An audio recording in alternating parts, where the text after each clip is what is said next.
Hello friends, welcome back to my channel comparing verse.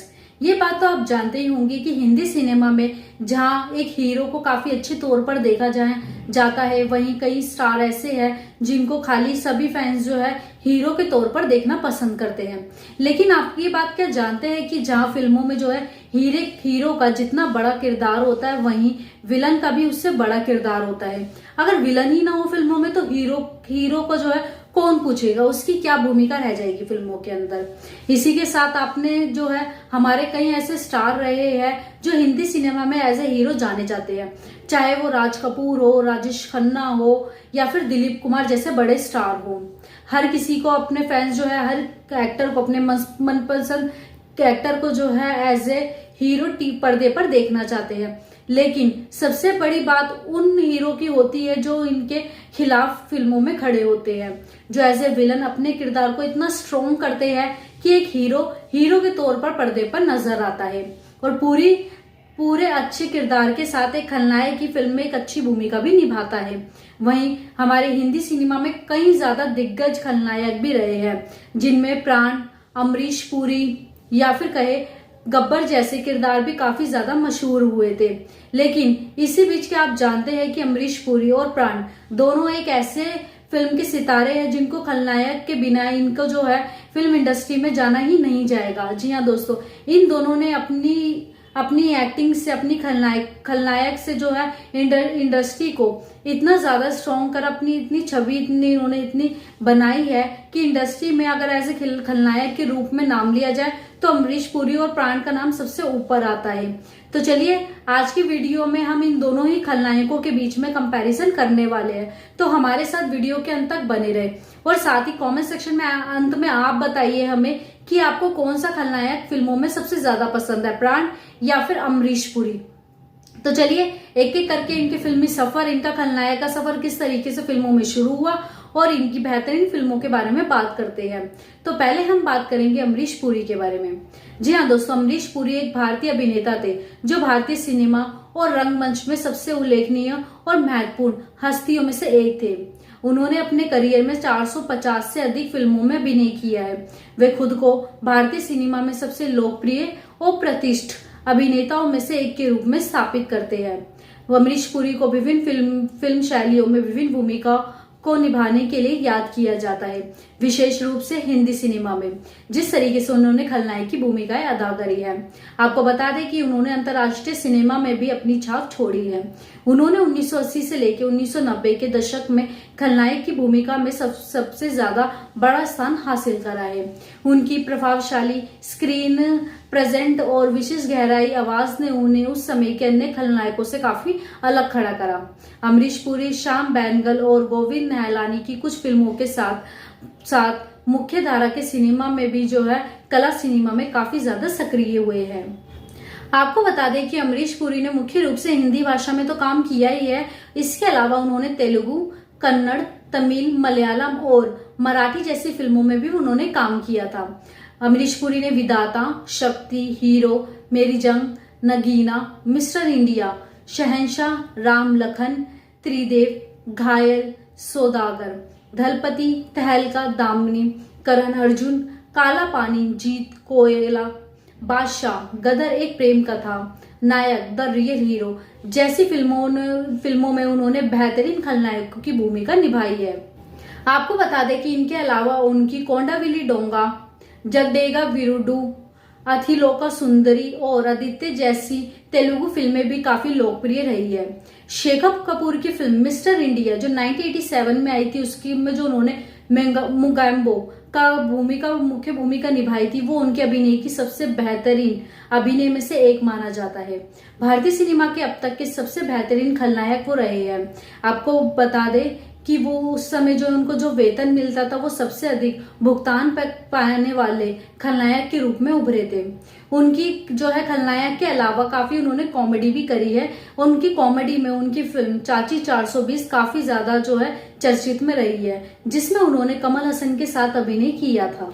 Amrish Puri TV industry में जो है अपनी खलनायक की भूमिका के लिए तो काफी जाने जाते थे। इसके अलावा उन्होंने कई सारी फिल्मों में काफी सकारात्मक रोल भी निभाए हैं और उन्हें जो है सर्वश्रेष्ठ सहायक अभिनेता के लिए 3 बार फिल्म फेयर पुरस्कार भी मिला है, जिनमें उनकी फिल्म फूल और कांटे, गर्दिश, दिलवाले दुल्हनिया, घातक, दिल जले, परदेश, विरासत, चाइना गेट जैसी फिल्में शामिल है। इसके अलावा जो है उनको काफी ज्यादा फिल्मों में भी माना जाता है। आपको बता दें कि अमरीश पुरी को जो है पश्चिमी दर्शकों के लिए उन्हें स्टीवन स्पीलबर्ग और जॉर्ज लुकास की Hollywood film Indiana Jones and the Temple of Doom में मोला रामा और रिचर्ड एटनबरो की गांधी में जो खान के रूप में जो मुख्य भूमिका निभाने का मौका मिला था। यानी कि अमरीश पुरी में हिंदी में नहीं बल्कि अंतर्राष्ट्रीय सिनेमा तक जो है अपनी पहुंच बढ़ाई है। इसके अलावा अमरीश पुरी को कई सारे जो है अवार्ड्स भी मिले हैं। तो दोस्तों ये था अमरीश पुरी की खलनायकी सफर का फिल्मी सफर और साथ ही उन्होंने किस तरीके से जो है अपनी इंडस्ट्री में अपनी एक अलग पहचान भी बनाई। और आज अमरीश पुरी हमारे बीच नहीं है, लेकिन उनकी यही फिल्में जो है उनको हिंदी सिनेमा में जो है अभी भी जिंदा रख सकती है। चलिए बात करते हैं दूसरे खलनायक हीरो प्राण के बारे में। आपको बता दें कि इनका पूरा नाम प्राण कृष्ण सिकंदर अहलूवालिया था और उन्हें लोग जो है प्यार से प्राण कहना बेहतर पसंद करते थे। एक भारतीय अभिनेता थे जिन्होंने भारतीय सिनेमा के इतिहास में अब तक के सबसे महान खलनायकों में से एक और 1940 से 1990 के दशक तक हिंदी सिनेमा में काफी चरित्र अभिनेता के रूप में जो है काम किया है। वह भारतीय सिनेमा के इतिहास में सबसे सफल और सम्मानित दिग्गज अभिनेताओं में से एक रहे हैं। वे अपने समय में सबसे अधिक भुगतान पाने वाले अभिनेताओं में गिने जाते थे। आपको बता दें कि प्राण को अपना पहला रोल दलसुख एम पंचोली की पंजाबी फिल्म यमला जाट में मिला था।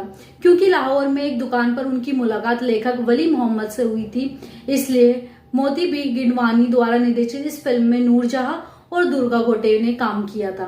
इसके बाद जो चौधरी और खजांची फिल्मों में उन्होंने काफी छोटी भूमिकाएं निभाई।